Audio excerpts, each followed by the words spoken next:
the person from the Bahamas wants us to come and do an in-person session. I propose we do a 2-week in-person session. I second that. Okay. Oh my goodness. All right.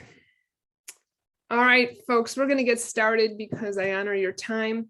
My name is Donna Heitmanek. I am the president of the Literacy Task Force of Wisconsin, and our mission is to connect evidence-based practices to schools. And so we thought this would be a really neat idea to get administrators and leaders, influencers in that decision-making to come together and to become a community that learns from one another. So today we are honored to have Brent Conway, who is from, how do I say, Pentucket, Massachusetts? Pentucket. Yep. Okay. And he's an educational leader with nearly 25 years experience in the field. He's been a classroom teacher, worked in higher education, a special education leader, building administrator, and currently the assistant superintendent of the Pentucket Regional School District in West Newbury, Massachusetts. As a principal, he led the Lincoln Elementary School of Melrose, Massachusetts, to achieve a National Blue Ribbon designation for closing achievement gaps. As the assistant superintendent in Pentucket, he leads efforts in the district and across the state to implement evidence-based literacy instruction and provide enhanced advanced coursework opportunities for high school students. He is also a doctoral student in the Education Leadership Program at the University of Southern Mississippi. Welcome, Brent, and thanks for being here.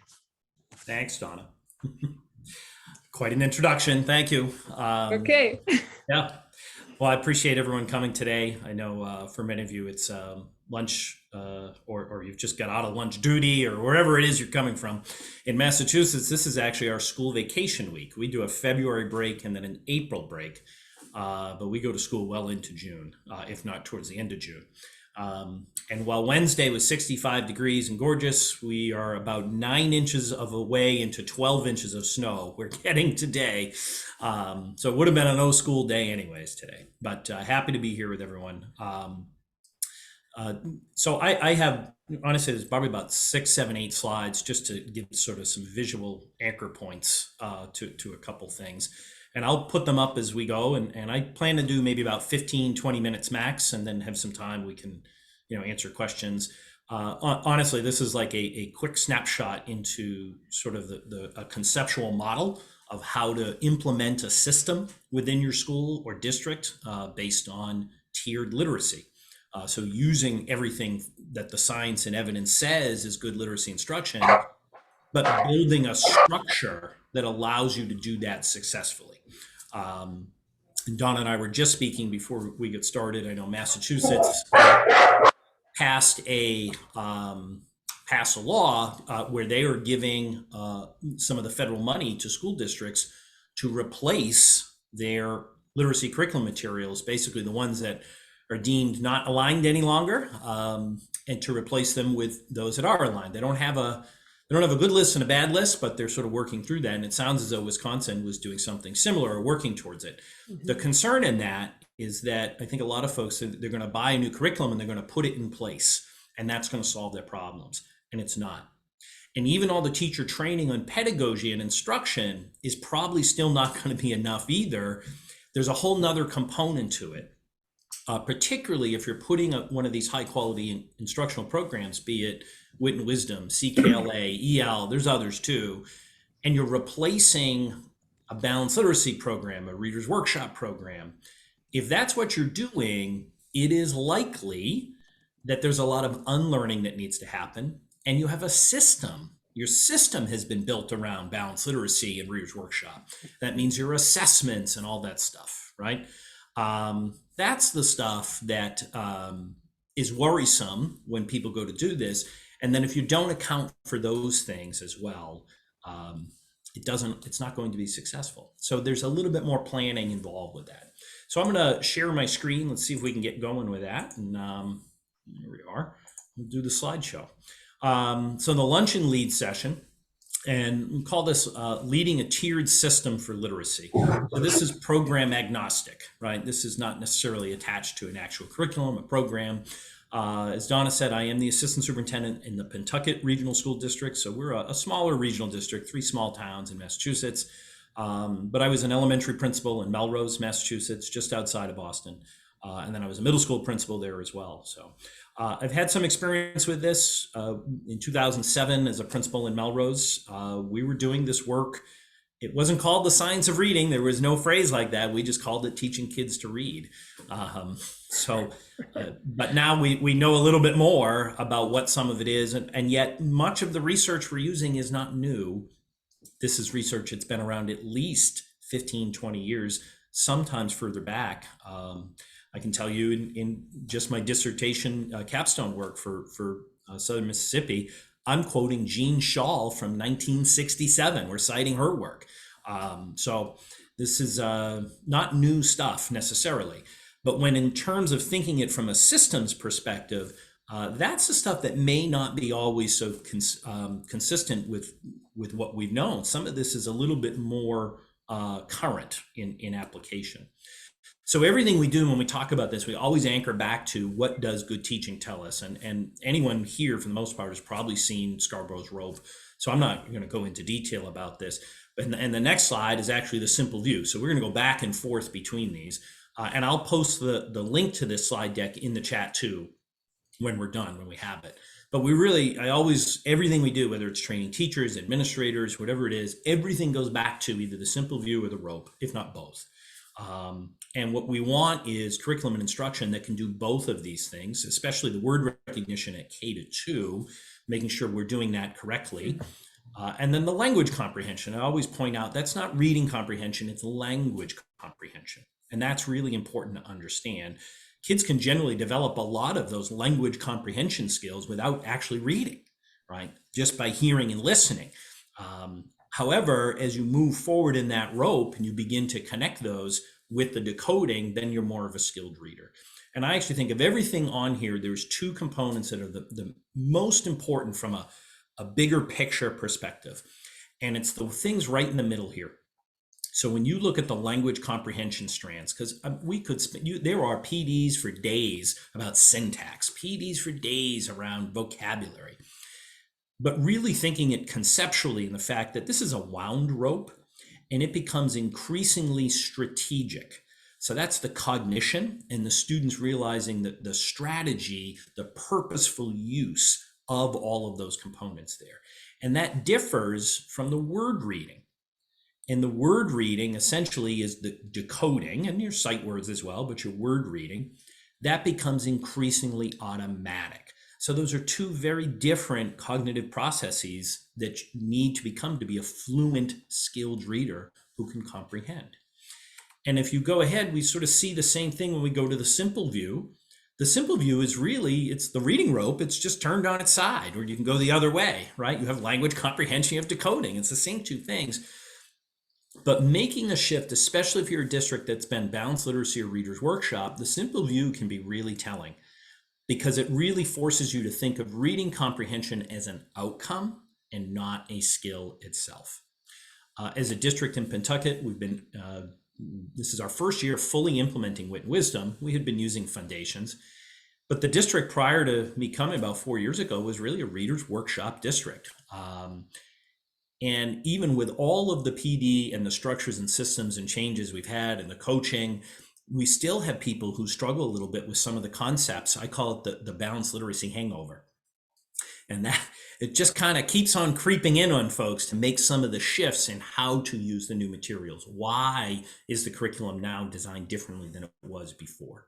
You can't use it like a Reader's Workshop curriculum. It won't do well and it won't work. So from that, we think about the systems. I created this model, which is really a take on the simple view of reading, and it's a simple view of implementing a tiered system. So like any sort of backwards by design, we look at that outcome, and that outcome we want is a tiered structure. And when I talk about tiers, what I'm really saying is no curriculum you buy, even the best designed out there, is going to be perfect for every student. That is absolutely true. There's no way. Even ones that are perfectly aligned to what the science says, some students need things more intensively than others.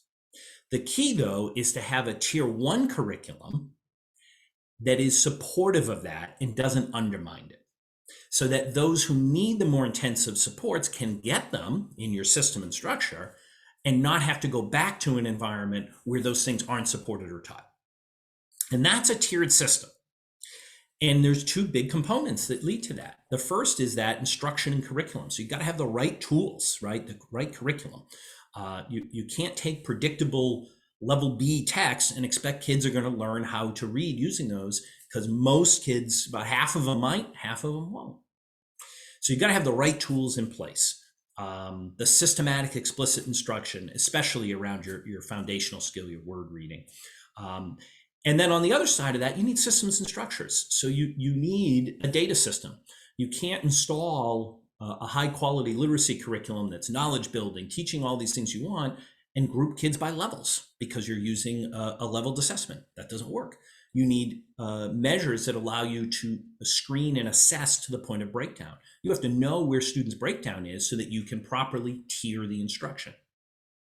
You need, beyond those screening measures, you need a regular pattern and an outline of how you have data meetings, how you progress monitor students. If you're going to intensify instruction or intervene, you have to know whether it's working or not. You need schedules, and your schedule is a huge key to this. I remember as an elementary principal in 2007 walking in, and it was the teacher in first grade who was the most demanding, most vocal. That teacher got exactly what they wanted in their schedule because they made people do it. And then everyone else, it was totally up to them to figure out after that. That didn't work. We had to change that and implement a school-wide schedule where literally we told everyone, this is when you're teaching reading in first grade. This is when you're teaching social studies. Well, I don't really like to do social. It doesn't matter. We have to do it this way because everyone else is tied to it. And once we get over that hump, that made a big difference. So let me go back to that actually. So that system there, we talk about this, the systems and structures, that's really where the administrative side lies. That's a lot of administrative work to set that up and have that be at the core. In fact, when I came to Pentucket, that was the first thing we did, even without people quite understanding why. We knew we could make some changes in here to get the structure set up. So then once the curriculum and PD took hold, they could make the best use of that. And personnel management, I want to be able to move people to be able to intensify instruction. I don't want them to be locked in because this is the time that one teacher wants to teach their science lesson. That doesn't work for us, right? And then the instruction curriculum, well, there is an administrative side to, whether it's purchasing it or providing the PD. That's, at the end of the day, that's the teacher's work on a day-to-day basis. That's not an administrator's work. They're not in the room teaching the difference between shorty and short I. They're not doing that. They're not in the room teaching vocabulary and having the kids understand how to read a complex text. That's not what they're doing. The teachers are. So there's two sides to this. And once you really get them moving in a good system, you do get that outcome that you're looking for. And then beyond all this, you have to have a plan. So to do this well, have a literacy plan. Don't just dive in. And that literacy plan for us has some really important driving beliefs. So we can't intervene our way out of a tier 1 problem. If 50% of our kids are in need of constant intervention every time we assess and screen, that's not an intervention problem. That's a tier 1 problem. That is a failure of our tier 1 curriculum, instruction, or system. We want annual growth for all and catch-up growth for those who are behind. That's an actual book. It was written by the folks in Kennewick, Washington, right around 2000 or so. And conceptually, if you can build the mindset of the people in your school and district around that, that's what you want. The idea is we want a second grader to grow a whole year throughout second grade. That's what we want for all. Unless you're a half a year behind when you come into second grade. Because then if you grow a whole year, which is great, at the end of the year, you're still a half a year behind. And we haven't closed gaps. So if you build that as an understanding from a concept, and then your system and everything you do is built around trying to close those gaps, what does that student need to close that gap? Now the system starts to drive itself. Structured literacy, it's necessary for many, but benefits all. And tiers are not locations. So when we talk about this tiered, it's, oh, that's a tier 2 student. No, no, no, no, no. And tier 2 is not in a different location. Tiers are simply reflecting the level of intensity or format or frequency we're providing instruction. And we use a phrase, we have a blog in Pentucket, we call it the skillful implementation of high quality curriculum. Like I said, there's no one curriculum that's perfect. The skillful implementation speaks to two things. Number one, it speaks to the use of data. Let data drive where you are. We use Heggerty in our district in K-2. We think it's fantastic. At the middle of the year, we looked at our second grade data and we said, you don't need to continue to do it. You're all done. Move on. And I think the teacher's eyes lit up. They find they did it, right? And we don't need it anymore at second grade. We'll start next year with it in second grade, but those kids don't need it anymore. Skillful implementation. You got to know when to zig or when to zag, right? It also speaks to respecting some teacher understanding and knowledge of what their kids may need. And this is really a driving principle for me. All students are general education students first.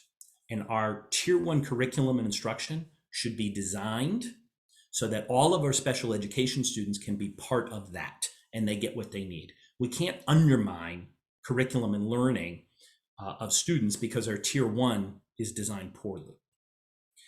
So develop a plan that sort of addresses these understandings. Some of these same things we just talked about. Assessing to the point of breakdown, you need an assessment plan because you need that information to tell you where to intervene and where to intensify instruction.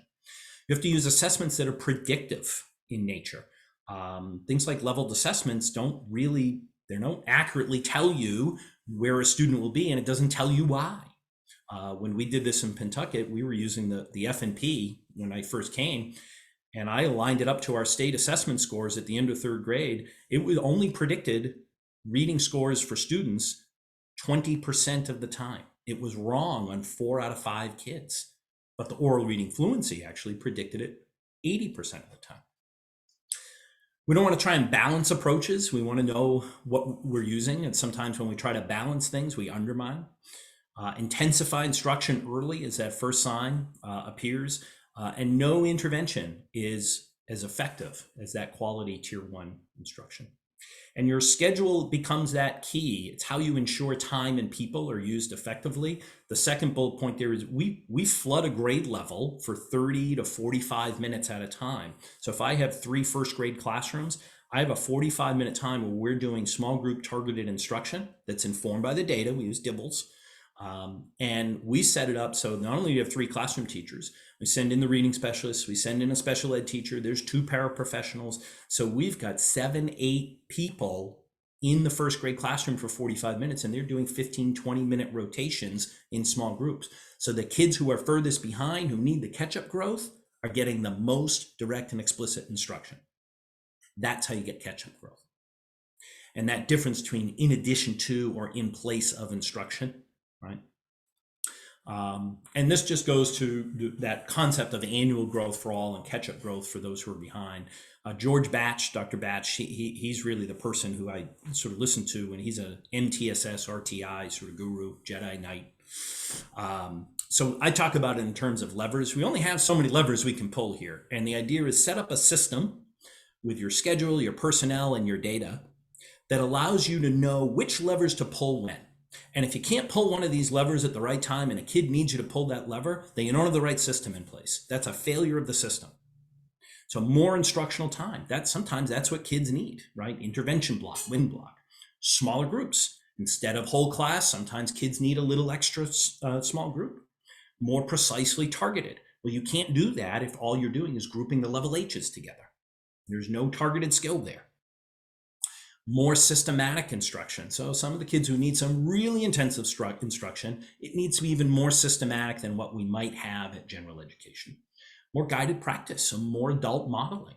And the last one, kids need more opportunities for error correction, no bad habits. We don't like to do that one, right? We don't like to tell kids they're doing something wrong or they're making mistakes, but that's one of the keys. And these are all the levers. And the more ability you have to pull these when you need to immediately, you get kids what they need, when they need it, for as long as they need it.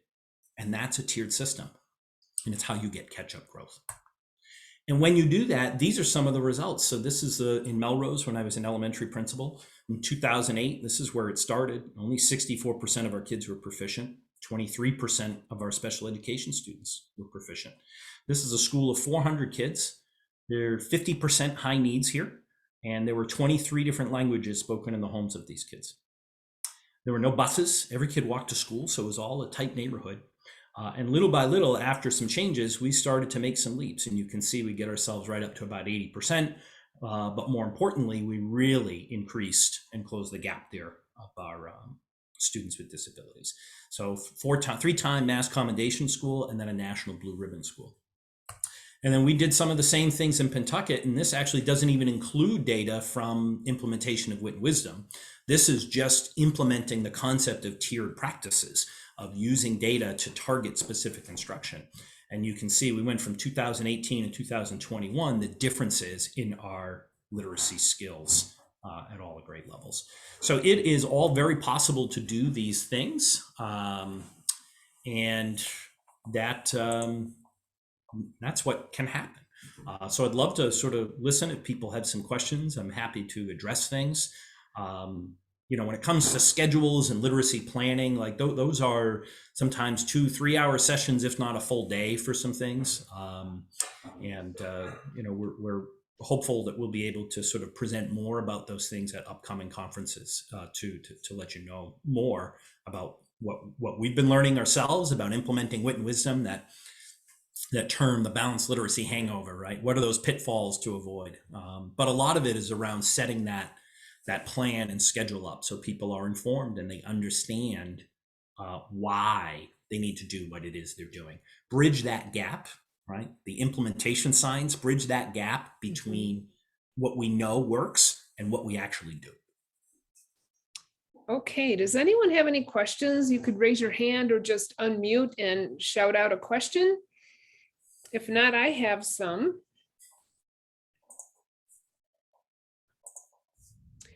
Okay, show of hands, who's completely overwhelmed? So only 15 years of work, Donna. Don't exactly in 21 minutes. Good job. Yeah, right. Yes. Yeah.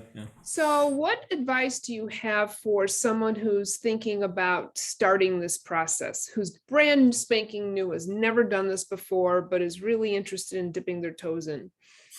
As far as a leader, you mean? Yes, as far as a leader. So I'll tell you, as an elementary principal, I actually knew very little about, when I walked into the role, I knew very little of how to actually teach kids to read. In fact, I sought to teach like 5th or 6th grade because I was scared to death of teaching a 1st grader to read. I thought that was the most frightening thing that anyone could possibly put in front of you. It can be. Right. Yeah. Instead, I want to teach adults, right? Like, I don't, geez. But you don't, as a principal or if you're an instructional coach, it's a little different. But if you're a principal or in a role like that, you don't have to know precisely exactly how to do all this. Your job, again, that systems and structures side, if you can build the attitude around and the understanding of the why, and you can understand the data and the systems and structures, and you have someone else who really does know the instruction. So I'm so fortunate in Pentucket, we have a literacy coach and coordinator, Jen Hogan, who is a great partner to me. I certainly can go and help teachers a little bit, but then I wouldn't see them for another 3 or 4 weeks because I've got other things I have to deal with, where she is able to really, and she's just so good. I don't know if anyone's seen any of her work as well. But so to me, starting with a literacy plan and informing yourself on the bigger picture, you don't have to know how to use an Elkonin square and teach the short vowels. Don't get wrapped up in that if you're a leader. Step up a little bit and look at it from the bigger picture. So. Okay. Or we have some comments from folks. Angela Conway, would you like to share? No relation, right, Angela? Yeah, right. I don't think so.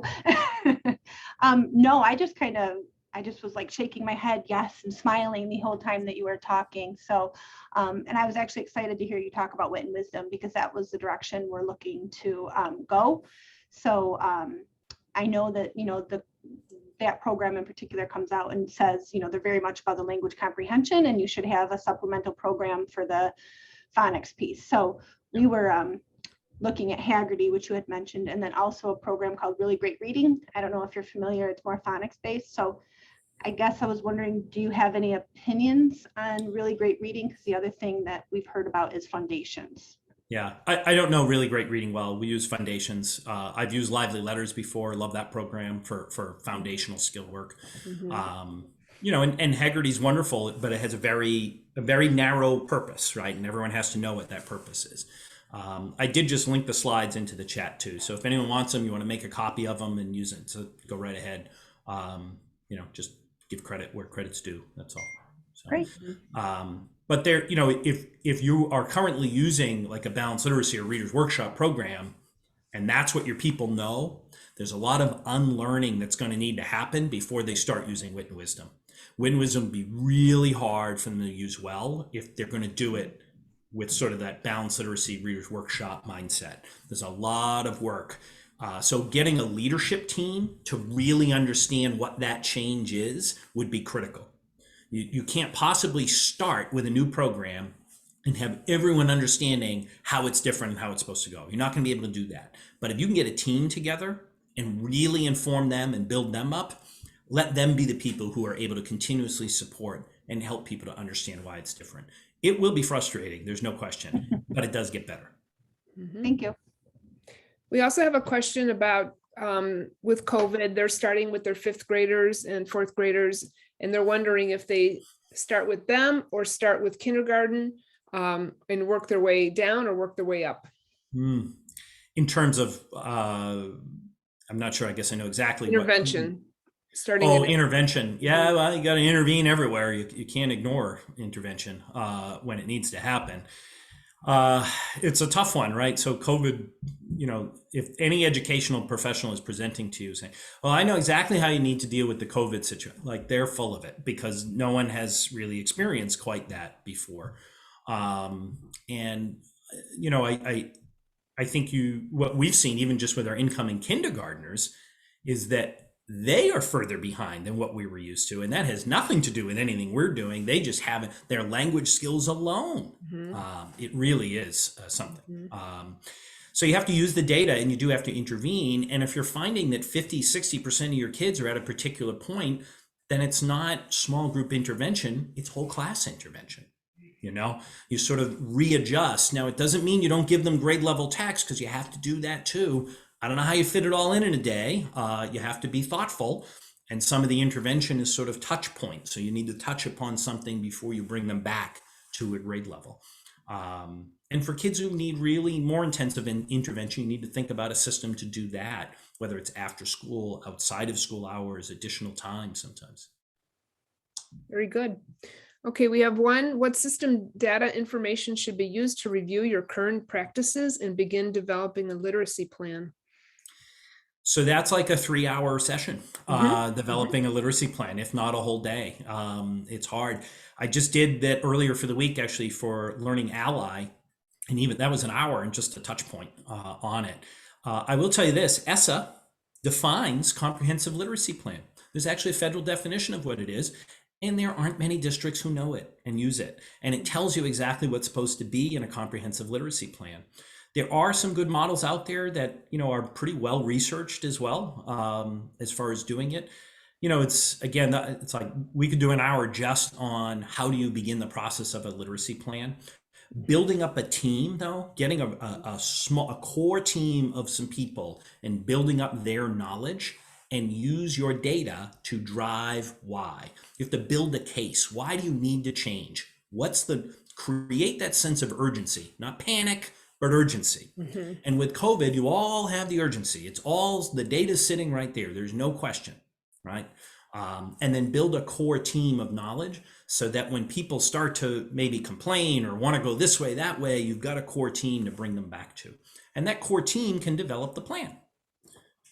Very good. We do have time for one more question. And how do you begin the process of unlearning balanced literacy with your teachers?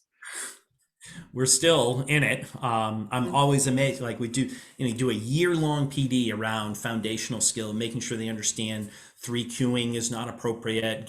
Creates guessing, all this, and the teachers are full on, and they're able to and describe. And it's great. And then you walk into the classroom and you see still the poster they had up 2 years ago with Skippy Frog, and you're like, what? And it's not on purpose. It's so many of these practices were just ingrained in this is just what you do. They didn't even realize sometimes what they were doing. So we try to be simple. Like the purple crayon video is great, right? Mm-hmm. What a great little short video to show people, like, this is actually what it does. Right. And when people begin to see that, they go like, oh, yeah. And then you give examples. Like I talk about the baseball study example, right? The difference between language comprehension and background knowledge and vocabulary versus, being able to actually read and decode. If there was a text, I have a baseball background. I can read pretty much any text on baseball and give you a full summary description and rely on my background knowledge. Give me a similar lexile of a text about cricket, and I can't answer a darn thing. I just can't visualize what's happening. I don't know what it means. So you begin to use some examples like that so people can sort of conceptualize why you need to change, and then anchor it back into their past practices. It really still amazes me to see some people struggle with some things. Book studies are great. We had not everyone, we had a large group of people read Shifting the Balance? The Knowledge Gap is what we did. No, not Shifting the Balance. We read The Knowledge Gap. But we've done a lot of our own PD as well around foundational skill. We were fortunate to be part of the Massachusetts Department of Ed Early Literacy PD grant, which is 2 years, which has been great. That's been helpful. Okay, Brent, I know we could talk for hours. I know. So I want to circle back to some of the questions. What I'm going to do is for a follow-up, when I post this video, I will put the resources that you mentioned, the purple crayon video.